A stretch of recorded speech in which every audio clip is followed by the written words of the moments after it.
kalimat saya yang sebagian itu yang isi sebelah saja. Jadi yang sebelah kosong, hanya sebelah gitu ya.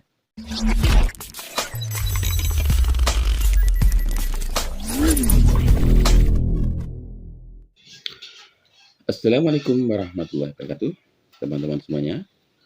Ini di depan saya ini ada beberapa lembar kertas yang tidak digunakan, dan saat ini saya akan mengajari atau sharing kepada kamu semuanya untuk memanfaatkan kertas ini.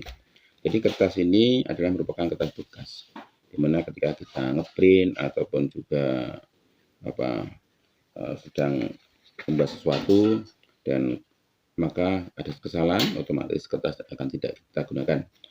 Namun pada kesempatan ini kita akan mencoba untuk memilih mana-mana kertas yang akan kita gunakan. Jadi fungsinya adalah kertas itu kita pilah menjadi, setahu saya itu ada 3 bagian ya, 3 bagian kertasnya. Nanti kertas itu adalah yang kertas yang betul-betul sudah penuh dengan tulisan. Kemudian ada lagi kertas yang hanya separuh tulisan atau hanya sebagian. Separuh itu maksudnya B. Jadi kertas ini diisi sampai segini. Namanya separuh ya, separuh kertas. Tapi kalau yang dengan kalimat yang sebagian itu yang isi sebelah saja. Jadi yang sebelah kosong, hanya sebelah gitu ya. Hanya sebelah saja. Jadi separuh dan sebelah. Jadi untuk bisa membedakan dengan kalimat itu. Oke, nah kita mulai ya. Kertas seperti ini. Jadi kertas yang kita pilih ini adalah yang isinya satu muka. Jadi kalau 2 muka sudah terisi, otomatis itu sudah tidak bisa kita gunakan. Maka kita pilih yang satu sisi masih kosong, satu sisi sudah terisi. Nah itu yang kita pilih atau yang akan kita gunakan. Jadi saat ini kita memilih antara yang kosong sama yang isi gitu ya. Nah, yang kosong itu artinya yang belakangnya masih kosong. Nah, itu termasuk kosong. Nah, kalau yang isi itu artinya depan belakang isi, namanya isi ya. Nah, gitu. Namanya yang kosong maksudnya. Jadi kosong itu cuman separuhnya aja, sebaliknya. Jadi ada 2 muka. Jadi muka pertama kosong, muka kedua isi, itu kita menyebut sebagai kosong. Kalau isi itu adalah dua-duanya sudah terisi. Gitu ya. Oke. Jadi ini kertas ini adalah kertas yang sudah terisi penuh, walaupun belakangnya kosong, maka kita tidak gunakan untuk fotokopi misalnya atau untuk ngeprint, tidak kita gunakan. Nah, jadi nanti kertas hasil seleksi ini ditujukan untuk satu sebagai kertas bungkus endingnya ya, kemudian digunakan untuk sebagai untuk membuat amplop foto itu, kemudian yang satu digunakan lagi untuk ngeprint gitu. Jadi ada 3 output nanti dari pembelian ya. Jadi untuk bungkus biasa, untuk bungkus makanan atau misalnya untuk masih misalnya untuk orang jual nasi itu ya, untuk bungkus seperti itu. Jadi tidak dimanfaatkan kertasnya, hanya sebagai bungkus saja. Dan yang kedua adalah kita manfaatkan lagi untuk ngeprint yang sisa kosongnya itu tadi gitu. Nah, itu ya. Jadi ada 2 itu, jadi digunakan untuk ngeprint dan tidak digunakan untuk ngeprint. Oke, kita pilah dulu. Nah ini ya, ini muka ini kosong, muka ini isi. Ya, berarti ini sudah penuh, tidak bisa digunakan. Dan ini juga sudah penuh, tidak bisa digunakan. Nah ini kosong.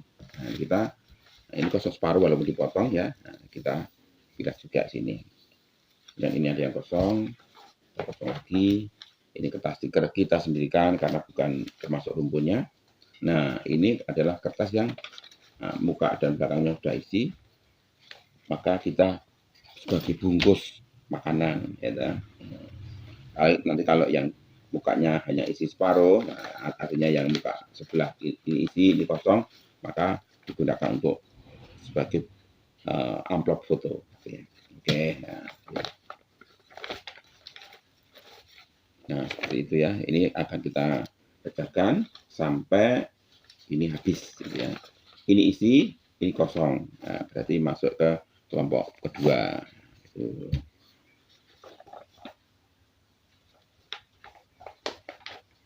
Nah, oke, ini isi, ini kosong, masuk kelompok 1 ya.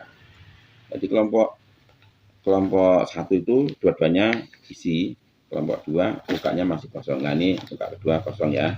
Ada kelompok kedua. Nah, ini depannya isi kosong masuk kedua. Jadi yang kategori pertama itu adalah yang isi semua, dua muka isi. Yang kelompok kedua ini mukanya isinya hanya separuh isi, separuh kosong. Dan yang ketiga ini yang muka belakang kosong, yang depan masih ada yang kosong. Nah, jadi nanti kita gunakan. Itu kita kerjakan sampai habis.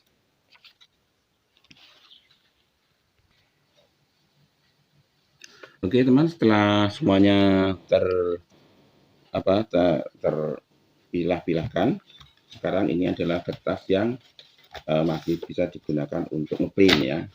Jadi dibagi tiga ya tadi ya. Jadi ada 3 kelompok, yaitu kelompok yang masih digunakan untuk bisa ngeprint, yang kedua, yang terakhir ya, yang bisa untuk ngeprint, walaupun yang printnya sedikit. Kemudian yang tidak bisa digunakan untuk ngeprint, dan yang terakhir adalah kertas yang untuk bungkus gitu ya.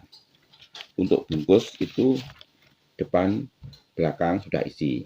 Kalau yang digunakan untuk amplop itu depan isi belakang kosong, dan yang ketiga itu adalah yang belakang kosong depan masih ada yang kosong. Jadi ada 3 kelompok. Nah, untuk yang isi depan dan belakang otomatis sebagai bungkus makanan misalnya. Kemudian untuk yang kedua yang bukanya isi, nah belakangnya kosong, itu untuk amplop foto. Karena untuk amplop foto itu kalau sudah dipotong ya, dilipat, itu yang ada tulisannya nanti masuk ke dalam bagian dalam, dan yang kosong di luar untuk nulis misalnya 3x4 atau 4x6. Atau untuk cetak yang ukuran 4R, 5R itu muat untuk ukuran kertas ini gitu ya. Oke, jadi 3 ini sudah dikelompokkan. Kemudian kalau yang pertama tadi yang sudah isi semuanya, maka tidak ada yang bisa kita lakukan, hanya langsung saja kita serahkan untuk penjual makanan untuk sebagai pembungkus. Nah, kalau yang kedua ini kita nanti akan potong untuk membuat amplop foto gitu ya. Amplop foto. Jadi itu nggak perlu nggak perlu dipilah-pilah lagi, muka dan belakang nggak perlu, hanya milahnya nanti ini yang kedua ini adalah mana yang kosong dikumpulin dulu yang kosong. Nah, jadi seperti ini. Jadi menghadapnya biar searah semua. Ya, jadi yang depan isi semua, yang belakang kosong semua itu ya. Itu. Kemudian setelah dilakukan seperti itu, yang depan misalnya kosong semua, yang belakang isi, maka kita sekarang mengklasifikasikan lagi yang panjang di belakang, yang pendek di depan. Gitu. Jadi nanti untuk bisa membedakan mana yang akan digunakan untuk kertas amplop foto yang kecil atau amplop foto yang besar, atau yang jadi amplop foto itu kecil itu ukuran pas foto, yang agak besar itu namanya 4R atau 3R, dan yang besar lagi itu namanya 5R. Jadi kertas yang gede ini kalau dilipat gini, nah ini bisa muat 5R gitu. Nah kalau yang sudah separuh, isinya separuh seperti ini, 5R nggak cukup, maka otomatis nanti masuk ke ukuran 3R. Kemudian kalau yang kecil lagi, artinya nanti dilipat jadi seperempatnya, maka hanya muat untuk ukuran pas foto, misalnya 46. Nah, seperti itu. Oke, kita kelompokkan dulu. Ini satu persatu biar gampang ya. Nah, teman-teman ternyata sudah kita bagi menjadi beberapa. Ini ada yang utuh, ya. Ini ada yang separuh, dan ini ada yang kecil-kecil gitu ya. Nah, nanti ini kita akan jadikan sebagai tempat untuk itu cetak foto, itu tempat foto pas foto ya gitu. Jadi sudah dibagi ya, ini yang sudah tidak bisa, jadi kertas foto tadi ini dibagi, ini yang betul-betul untuk bungkus, kemudian ini yang akan digunakan sebagai tempat amplop, dan yang satu lagi adalah untuk ngeprint ya. Untuk ngeprint itu masih ada sisa sedikit yang digunakan untuk mengeluarkan gambar, misalnya untuk print dari KTP, fotokopi KTP, itu kan tempat kecil masih bisa digunakan. Nah demikian ya, sedikit cerita tentang memanfaatkan kertas bekas. Semoga bermanfaat untuk teman-teman semuanya. Assalamualaikum warahmatullahi wabarakatuh.